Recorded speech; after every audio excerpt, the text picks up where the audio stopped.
We start with the big story. In yet another attempt to defend America's withdrawal from Afghanistan, US President Joe Biden has rejected criticism of his handling of the chaotic troop pullout. While thousands in Afghanistan are facing challenge to flee the country, Biden has warned that the operation to evacuate thousands through Kabul airport carries risks, calling the emergency evacuation from Kabul airport among the most difficult airlifts ever. Biden said that he cannot guarantee the final outcome of the chaotic airlift. Joe Biden and British Prime Minister Boris Johnson have also agreed to hold a virtual meeting of the G7 countries next week on the fast unfolding developments in Afghanistan.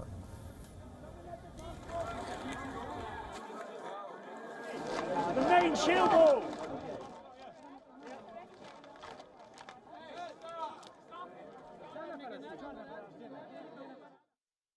I cannot promise what the final outcome will be, or what it will be, that it will be without risk of loss.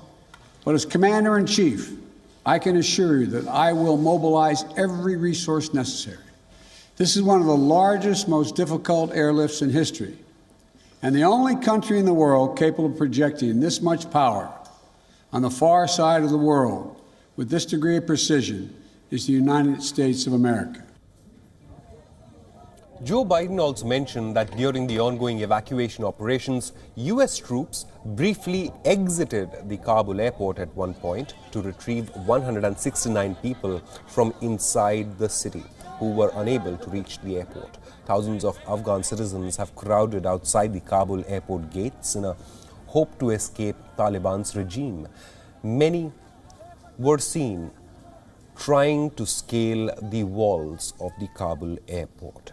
Since the Taliban seized the capital of Afghanistan, a total of 12 people have been killed in and around the Kabul airport itself. The deaths were caused either by gunshots or in stampedes.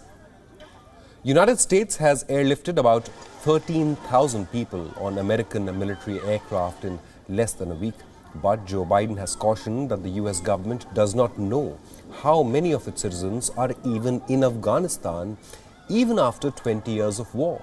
The airlift involving Afghan allies and foreigners has also seen British, Turkish, French and other European military personnel sent to Kabul 2 days back.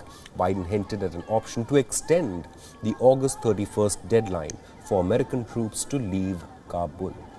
U.S. troops have secured the city's airport for evacuations. U.S. evacuation flights from Kabul airport stopped for more than 6 hours, however, while U.S. authorities looked for other countries willing to accept people fleeing Afghanistan. Evacuation flights have resumed after an hours-long pause due to a bottleneck in Qatar to take the evacuees.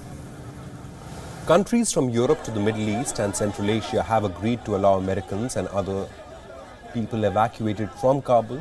United Arab Emirates has agreed to host 5,000 Afghan evacuees for 10 days on their way to a third country at the request of the United States. Colombia will provide a temporary shelter to Afghan citizens who provided assistance to the United States for years.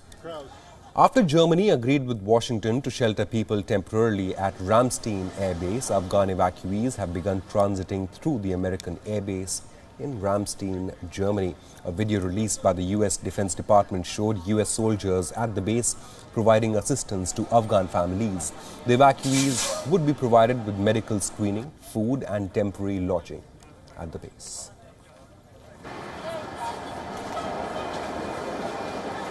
Joe Biden has defended the U.S. troop withdrawal once again. He's rejected any criticism and defended the decision to pull out of the country and the way the evacuations are being carried out as well. Joe Biden also says that his administration has agreed, they have reached a deal with the Taliban, that the Taliban would allow all Americans to reach the airport and leave Afghanistan. WION correspondent Susan Tehrani sends us this report.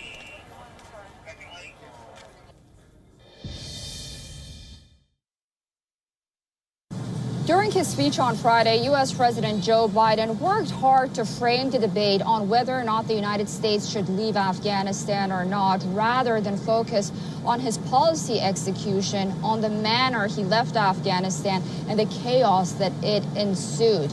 his speech here at home was perceived, for the most part, as being divorced from reality, notably on the evacuation of Americans from the war-torn country. He said that Americans, as far as he knows, are able to safely bypass Taliban checkpoints and get to the airport. Also, he mentioned that there are no al-Qaeda in Afghanistan, and almost immediately after, his own Pentagon spokesperson, John Kirby, came out and said that while there is al-Qaeda in Afghanistan, it does not pose, at least for now, a serious threat to the American homeland.